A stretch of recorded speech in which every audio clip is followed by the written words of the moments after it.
তিনি অধ্যাপক বিশ্বভারতী। শ্রদ্ধেয় মঞ্চে উপবিষ্ট সকল অভ্যাগত এবং সামনে যারা উপস্থিত রয়েছে, আমি যথাযোগ্য স্থানে যথাযোগ্য মর্যাদা জ্ঞাপন করছি। সবচেয়ে বড় কথা, 1462-তে জার্মানির ফ্রাঙ্কফুর্টে যখন বইমেলা শুরু হয়েছিল, হয়তো আমাদের অতীত কালের যে সমস্ত পূর্বপুরুষ তারা সে খবর তখন পায়নি।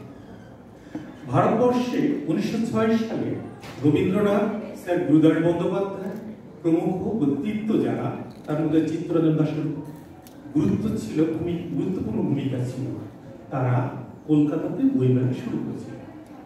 প্রথম তাদের উদ্যোক্তা ছিল ন্যাশনাল এডুকেশনাল কাউন্সিল, যদিও ব্রিটিশ গভর্নমেন্টের কুনজরে পড়ে কিছুদিন সেটা বন্ধ ছিল।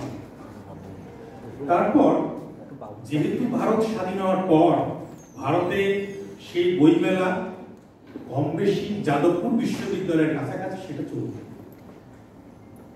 কলকাতায় বইমেলা তো আন্তর্জাতিক চলছে, এটা স্বাভাবিক বলে মনে হয়, কিন্তু যখন বাংলাদেশে 1972 21শে ফেব্রুয়ারি যে ব্যক্তি বইমেলা চালু করলেন,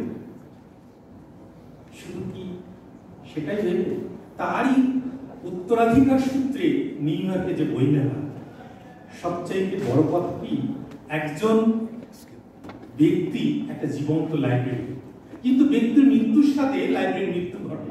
সেই ব্যক্তির অভিজ্ঞতা লিখিত আকারে যখন আসে, সেটা পাবলিশার যখন প্রকাশ করে, পাঠক তখন পড়ে সমৃদ্ধ হয়।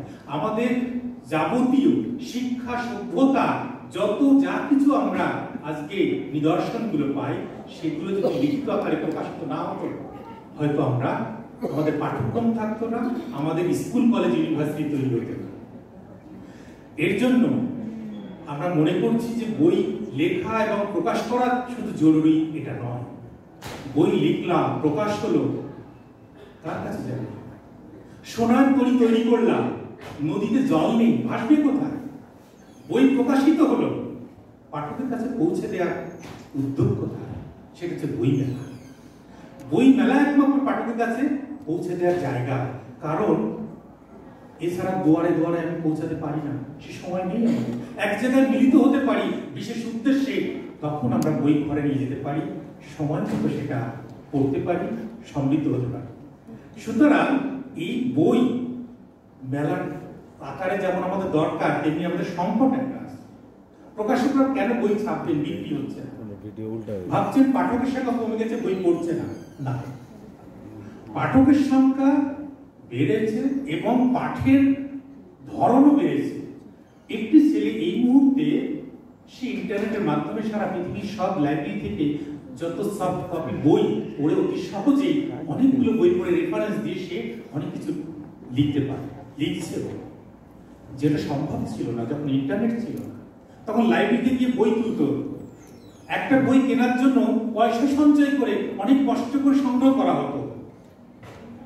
তখনকার চাইতে এখন মনে হচ্ছে ওদের সংকট না, শুধু আমার পদ্ধতি পাল্টাতে হবে। বইটা শুধু প্রিন্ট আকারে যেটা বের করছি আমি, সেটা ডিজিটাল আকারে আমার দরকার। পাশাপাশি ডিজিটাল বই যদি না হয়, তাহলে পাঠক থেকে কিন্তু আপনি পুরোপুরি কভার করতে পারবেন না পাঠকের কাছে। আমরা শখের কটা বই কিনে ঘরে রেখে দেবো, পড়বো না। বুদ্ধদেব বসুর রবীন্দ্র রচনাগুলি গল্পের কথা মনে পড়ে গেল, যে বই ঘরে সাজানোর জন্য রেখে দেওয়া হয়, পড়ার জন্য নয়, লোক দেখানোর জন্য। এটা যেন না হয়, ডিজিটাল বই ছাপা দরকার। ধন্যবাদ, নমস্কার। অসংখ্য ধন্যবাদ, অসংখ্য ধন্যবাদ। অধ্যাপক ডক্টর সৌমিত্র শেখর দে, সম্মানিত উপাচার্য, জাতীয় কবি কাজী নজরুল ইসলাম।